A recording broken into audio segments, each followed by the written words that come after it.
వంశీ అరెస్ట్ని మీరు ఎలా చూస్తారు? వంశీని అరెస్ట్ చేయడం కరెక్టే అది. ఎందుకంటే ఆఫీసర్ని దాడి చేయడం తప్పు కదండి అది.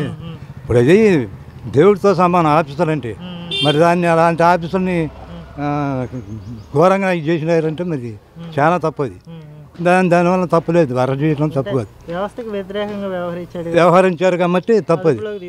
కాకపోతే ఇక్కడ చాలా మంది పబ్లిక్ ఏంటంటే ఆయన వ్యక్తిగతంగా మంచోడేనండి. టీడీపీలో ఉన్నప్పుడు ఎలా గెలిచాడు? టీడీపీ గెలిచాడు. అయితే టీడీపీలో ఉన్నప్పుడు క్రమశిక్షణతో బాగా పనిచేసాడు. తర్వాత దుర్మార్గులు కొంతమంది చేరి ఆయనకి పక్కన చేరి అతన్ని నాశనం చేశారు. తప్పుదారు పట్టించి ఇప్పుడు వచ్చిన తప్పే అది.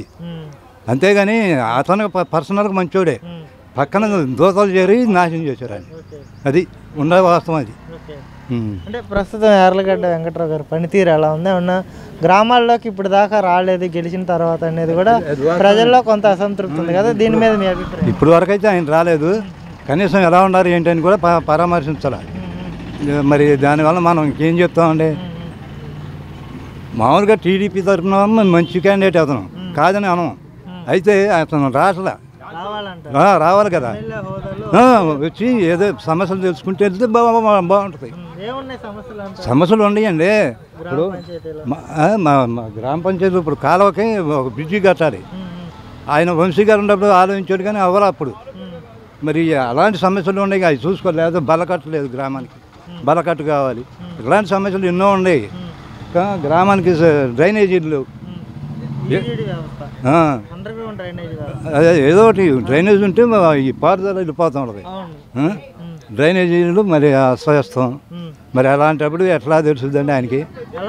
కూటమి పరిపాలన బ్రహ్మాండం. ఎందుకంటే డెవలపింగ్ బాగుంది, నెంబర్ 1 అది, తిరుగులేదు.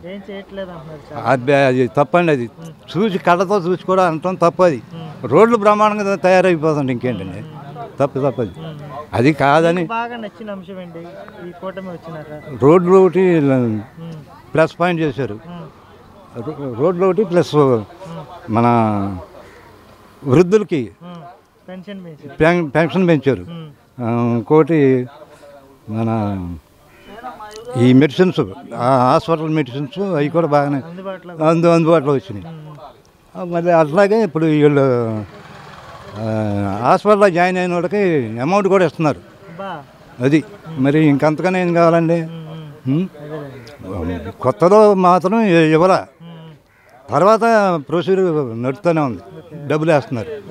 అది వంశీ అరెస్ట్ అయితే మీరు తీవ్రంగానే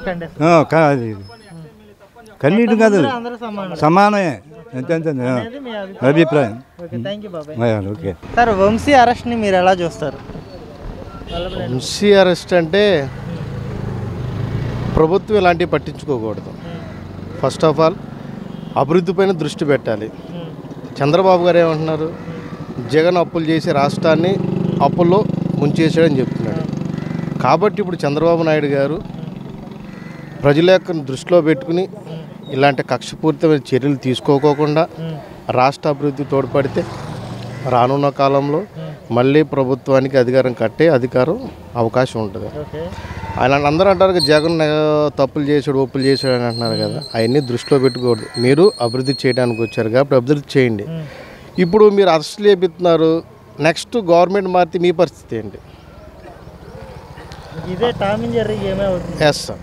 ఇప్పుడు ఏంటంటే అందరూ తప్పులు చేస్తారు, ఒప్పులు చేస్తారు. ఇట్లా అరెస్ట్ చేసుకుంటూ పోతే పరిస్థితి ఏంటి? రాష్ట్ర పరిస్థితి ఏంటి? పోలీసుల పరిస్థితి ఏంటి? ముఖ్యంగా మనం పోలీసులను కూడా దృష్టిలో పెట్టుకోవాలి. వాళ్ళు కూడా మనుషులే. వంశీ గారు అరెస్ట్ చేశారు, కృష్ణా జిల్లా ఎస్పీ గారు 144 సెక్షన్ పెట్టారు. ప్రజలు ఎవరు బయటకు రావట్లా. ప్రజలు కూడా తెగించి బయటకు వస్తే పోలీసుల పరిస్థితి ఏంటి? ఇప్పుడు పోలీసులు వంశీ గారిని అరెస్ట్ చేశారు, నెక్స్ట్ జగన్ గవర్నమెంట్ వస్తే ఏంటి పరిస్థితి? పోలీసుల పరిస్థితి ఏంటి? పోలీసులు కూడా భయపడుతున్నారు. కాబట్టి నా విజ్ఞాపన ఏంటంటే చంద్రబాబు నాయుడు గారు ఇలాంటి తప్పుదారు ఒప్పులను పక్కన పెట్టేసి రాష్ట్రమే అభివృద్ధి పెడితే బాగుంటుందని అభిప్రాయం. ఎందుకంటే ఇప్పుడు వైసీపీ ప్రభుత్వం నాయకులందరూ మళ్ళీ టీడీపీలో జాయిన్ అవుతున్నారు. వాళ్ళందరూ తప్పు చేయలేదా? తప్పు చేశారు కదా. తప్పు చేయకుండా ఉన్నారంటే ఎవరు ఉండరు. కాబట్టి నా దృష్టిలో రాజకీయ నాయకులు అందరూ తప్పు చేస్తారు, తప్పు చేయని రాజకీయ నాయకుడు అంటూ ఎవరు ఉండరు. ఇప్పుడు రాష్ట్ర ముఖ్యమంత్రి గారే తప్పు చేశారని జగన్ ప్రభుత్వంలో ఆయన్ని అరెస్ట్ చేశారు. అవునంటారా కాదంటారా? కాబట్టి నా విన్నపం ఏంటంటే ఇలా కక్షపూరిత చర్యలు తీసుకోకుండా ఈ రాష్ట్రం మీద అభివృద్ధి కోసం దృష్టి పెడితే బాబు గారికి వాళ్ళ అబ్బాయి గారికి మంచి భవిష్యత్తు ఉంటుందని నా అభిప్రాయం. అది చాలా తప్పు, అందులో డౌట్ లేదు.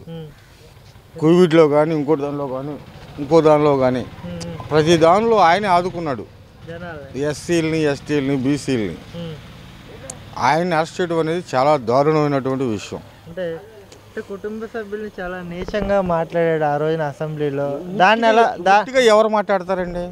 ఉట్టిగా ఎవరు మాట్లాడరండి. మీరు ఏదన్నా అంటేనే నేను మాట్లాడతా. మీరు అడిగారు కాబట్టి నేను చెబుతున్నా. ఎవరు మాట్లాడతారు? మిమ్మల్ని ఉట్టిగా దారేబోని పిలిచి అమ్మబూతులు తిడతారండి ఎవడన్నా? పార్టీ తరఫున గెలిచి ఇంకో పార్టీలోకి వెళ్ళి అకారణంగా తిట్టడం కరెక్టే అంటారా? ఎందుకు మారాడు పార్టీ? దాన్ని మీరు ఎందుకు పార్టీ ఎందుకు మారాడు? ఎందుకు మారాలి? ఎందుకు మారాలేంటి? నీ పద్ధతి లేదు, రద్దు చేసి అప్పుడు మళ్ళీ పోటీ చేస్తే బాగుండేది. ఈ పద్ధతి బాగాలేదు కాబట్టి నేను మారాను. మనిషి జీవితం అనేది చిన్నప్పుడు ఒక రకంగా ఉంటాం, మిడిల్ ఏజ్లో ఇంకో రకంగా ఉంటాం, మీడియం వయసు వచ్చినాక ఒక రకంగా ఉంటాం. అంతేగాని ఇవాళ మాట్లాడాడు అవాళ మాట్లాడు నాది ఎప్పుడైనా కానీ ఎవరిదైనా కానీ నీదైనా నాదైనా ఎవరిదైనా పరిపక్వత చెందుతూ ఉంటుంది మైండ్ అనేది.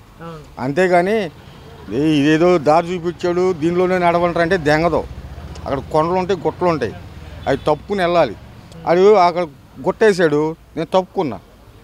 ముళ్ళేసాడు, తప్పుకుని అటు వెళ్ళా. ఆ క్రమంలో చేశారు ఆయన వంశీ గారు. ఓవరాల్గా ఇద్దరులో ఎవరు బెటర్ క్యారెక్టర్ వైజ్గా? మాకైతే వంశీ గారే బెటర్ అండి. ఎస్, నాకైతే, మాకు కాదు. అంటే అరెస్ట్ అయిన తర్వాత ఫస్ట్ మీ ఫీలింగ్ ఏంటి? చాలా బాధపడ్డా నేను. ఆ రోజు నిద్రపట్ల.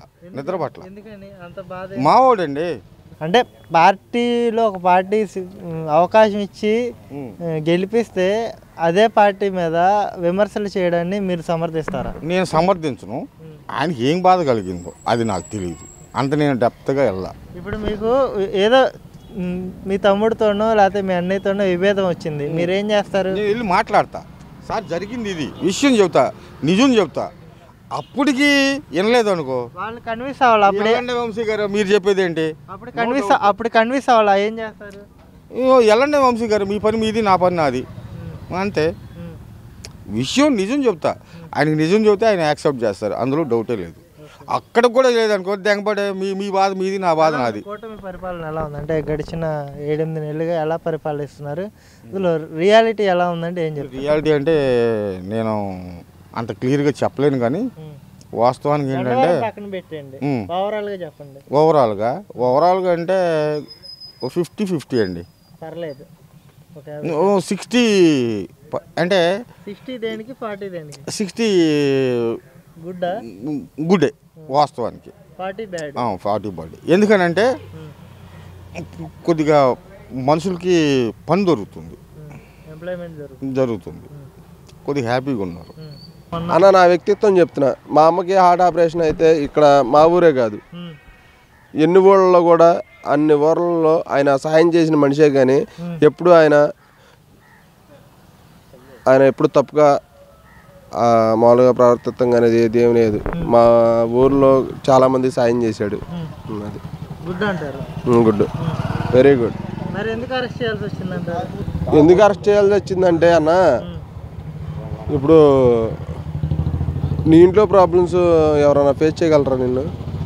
అలాగే ఆయన ప్రాబ్లమ్స్ ఆయన సాల్వ్ చేసుకుంటాడు అంతే.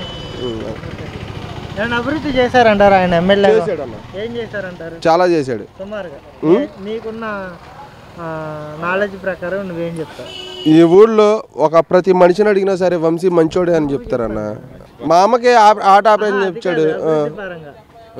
ఎమ్మెల్యేగా ఆయన ఉన్నప్పుడు ఏం చేశారు అనేది నా ప్రశ్న. ఎమ్మెల్యేగా ఉన్నప్పుడు చాలా మంచి పనులు, రోడ్లు వేయించాడు, అన్నీ చేయించాడు. అది వెంకట్రావు గారు మా ఊరు అయితే గెలిచిన తర్వాత ఒక్కరోజు కూడా ఊళ్ళోకి కూడా రాలా. వెంకట్రావు గారు రాలా ఇప్పుడు దాకా.